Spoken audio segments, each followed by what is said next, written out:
Room service. Le buzz du room service.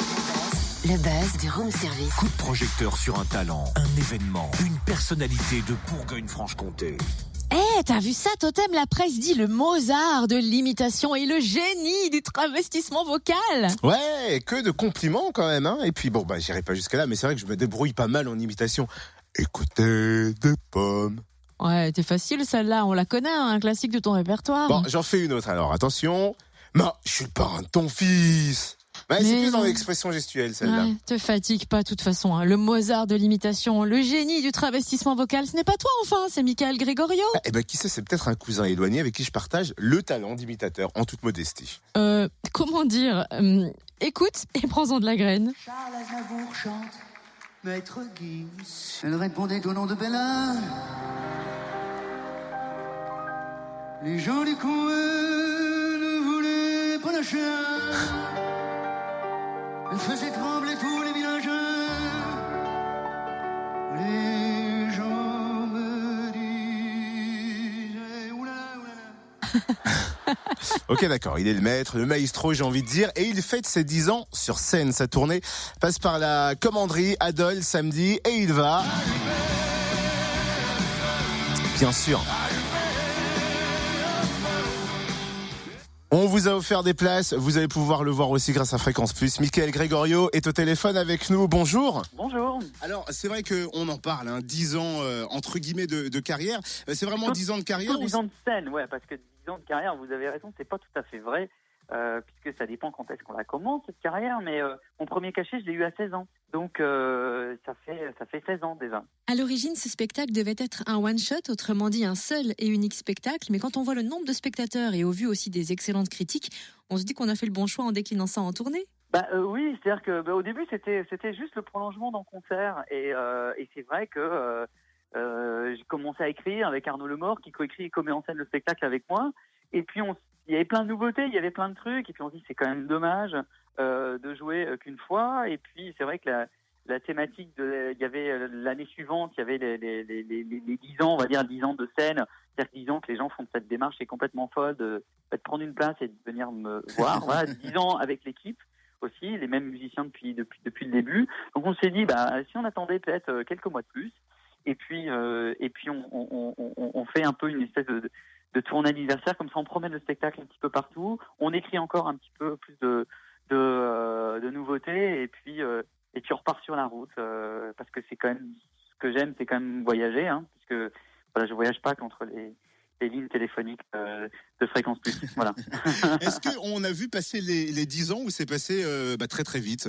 C'est un peu les deux, c'est-à-dire que c'est vrai que j'ai l'impression que c'est passé vite, et en même temps, quand je réfléchis au Café de la Danse en décembre 2006 et avril 2017, c'est vrai que c'était il y a quand même il y a un petit moment, quoi.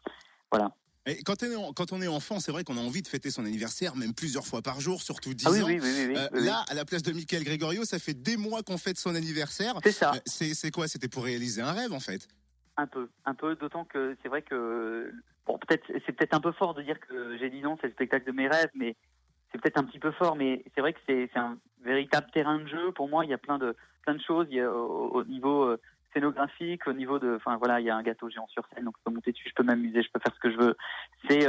Et puis bon, j'ai 10 ans, ça évoque l'enfance, donc c'est vrai que c'est un peu tous les jours ma fête, quoi. Est-ce que le spectacle est multigénérationnel? Est-ce que vous constatez que dans le public, il y a des gens de tout âge? Et est-ce que c'était une volonté de toucher un public aussi large? À la base, non. Et c'est vrai que c'est un truc qui me touche énormément. Moi, j'adore qu'il y ait des gens différents dans la salle, qu'il y ait des générations différentes. C'est vrai que ça va il y a des enfants, il y a des jeunes ados, des gens de ma génération, des gens plus âgés, il y a des grands-parents aussi.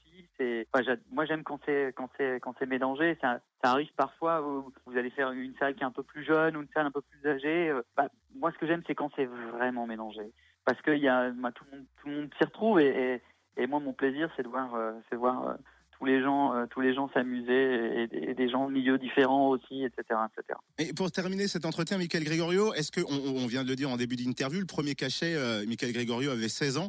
Est-ce qu'à ce moment-là, Michael Gregorio, dans sa petite tête, pensait qu'il allait fêter 10 ans de scène, 10 ans de carrière, entre guillemets, à travers toute la France ou pas du tout? Absolument pas. C'est vrai qu'au début, moi, j'étais encore scolarisé, donc j'étais au lycée. Je venais de faire une émission sur M6 qui s'appelait Graines de Star, et c'était super, quoi. Mais bon, après le bac, j'allais m'inscrire en fac de droit. Je savais pas si ça c'était juste une expérience et quelque chose en plus. Je savais pas si j'allais en faire mon métier. Puis petit à petit, voilà, je me suis dit qu'il y avait peut-être quelque chose à faire, et tout ça s'est fait assez progressivement finalement. Et alors, du coup, est-ce que vous pensez déjà aux 20 ans ou pas du tout? Non, mais en tout cas, j'espère que.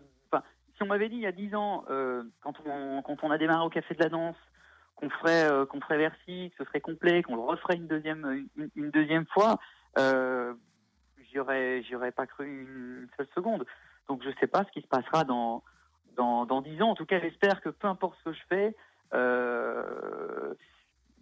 j'espère en tout cas que je prendrai toujours autant de plaisir. Je pense que ce sera peut-être un petit peu. Là, je vais faire une pause après cette tournée dans ce registre-là. J'ai d'autres projets à mettre en place, donc j'arrête un petit peu ce côté-là pendant quelques temps. On verra pour plus tard.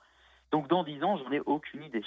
Mais du coup, on sera peut-être là aussi encore. Oh, j'espère être en vie dans 10 ans. Merci Michael Gregorio, il fête ses 10 ans sur la scène de la Commanderie à Dole, samedi à 20h30. Et il sera aussi au Zénith de Dijon le 25 janvier.